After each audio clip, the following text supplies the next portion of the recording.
Pernah nggak sih ngerasa pikiran tuh muter-muter terus, nggak bisa berhenti? Nah, itu yang namanya overthinking. Di pembahasan kali ini, kita akan bongkar satu teknik yang ampuh banget buat ngobrol langsung sama pikiran kita dan menciptakan ketenangan dari dalam. Yuk kita mulai. Oke, pertama-tama kita coba bedah dulu nih. Apa sih yang namanya perangkap overthinking itu? Ini adalah sebuah perasaan yang umum banget, kadang susah dijelasin, tapi nyata banget rasanya. Dan mungkin Anda juga pernah mengalaminya. Coba deh, tanyain ke diri sendiri. Pernah nggak kamu ada di situasi di mana secara logika harusnya kamu bahagia, tapi kok di dalam hati rasanya ada yang salah? Kayak kejebak dan nggak bisa maju gitu. Kutipan ini, wah, ngena banget. Kita seringkali merasa bersalah karena nggak bahagia. Padahal kalau dilihat dari luar, hidup kita kayaknya baik-baik aja. Kalau kamu pernah merasa begini, kamu nggak sendirian. Dan perasaan itu valid banget. Jadi, poin kuncinya tuh di sini. Masalahnya bukan di luar, tapi di dalam. Rasa bersalah dan perasaan buntu itu sebenarnya cuma gejala dari adanya penghalang tak terlihat ini. Semacam dinding mental yang ngehalangin kita buat merasa damai. Terus, apa dong yang bikin penghalang ini ada? Nah, sekarang kita bakal intip sedikit gimana sih otak kita itu diprogram dan cara kerjanya. Ini penting banget buat ngertiin akar masalahnya. Coba bayangin, otak kita itu kayak gunung es. Bagian yang kelihatan di atas permukaan air itu pikiran sadar kita, yang logis dan analitis. Tapi bagian terbesarnya yang ada di bawah air, nah itu dia pikiran bawah sadar. Disinilah semua kebiasaan, emosi, dan keyakinan kita disimpan. Bagian ini jalan secara otomatis, kayak program komputer yang tersembunyi. Kutipan ini pas banget buat ngejelasin gimana program itu dibikin. Setiap kali kita ngulangin satu pikiran, misalnya pikiran, aku nggak cukup baik, kita itu sebenarnya lagi ngegali jalan di otak kita. Makin sering diulang, makin dalam dan kuat jalurnya. Secara ilmiah, jalur ini namanya koneksi neuro. Ini bukan cuma konsep abstrak loh, tapi beneran jalur fisik di otak kita. Tapi kabar baiknya adalah otak kita itu fleksibel.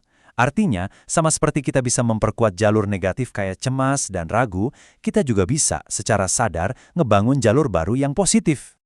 Nah, ini yang ngebawa kita ke solusinya. Sebuah cara untuk secara sadar menciptakan jalur mental baru yang lebih positif. Semacam alat untuk memprogram ulang pikiran kita.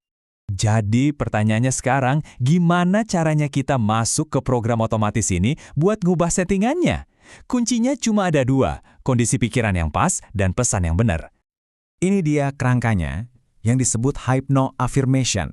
Ini bukan sekedar ngomongin hal-hal positif biasa ya, tapi ini adalah sebuah sistem yang benar-benar terstruktur untuk memprogram ulang pikiran kita, dari mulai paham kekuatan afirmasi sampai ngelepasin beban masa lalu.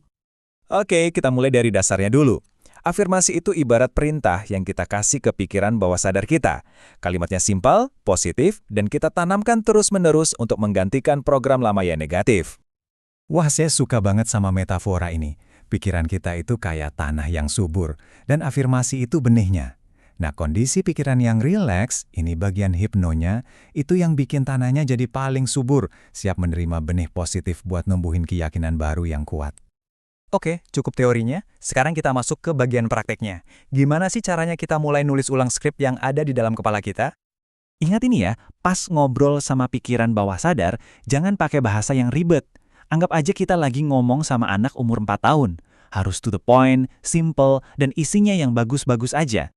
Prosesnya gampang kok, cuma 3 langkah. Pertama, pilih satu aja keyakinan yang mau diubah. Jangan serakah, satu dulu aja. Kedua, bikin afirmasi yang simple dan positif. Dan yang ketiga, ini nih kuncinya. Ulangi afirmasi itu pas lagi rileks-rileksnya, misalnya sebelum tidur atau pas baru bangun.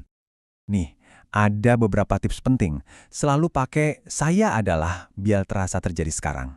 Hindari kata negatif, jadi daripada bilang saya nggak mau cemas, lebih baik bilang saya tenang dan damai.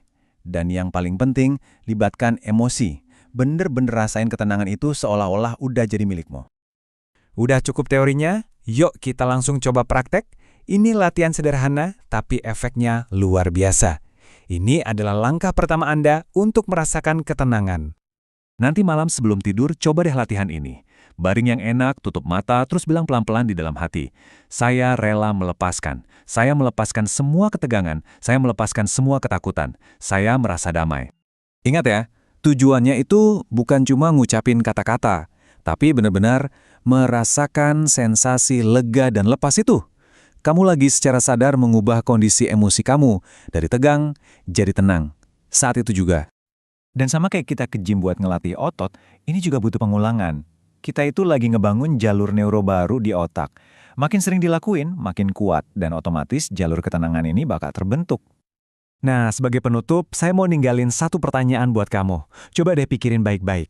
Kalau kamu bisa ganti satu aja pikiran yang suka datang berulang-ulang dengan sesuatu yang lebih memberdayakan, pikiran apa itu? Karena sekarang kamu udah tahu langkah pertamanya.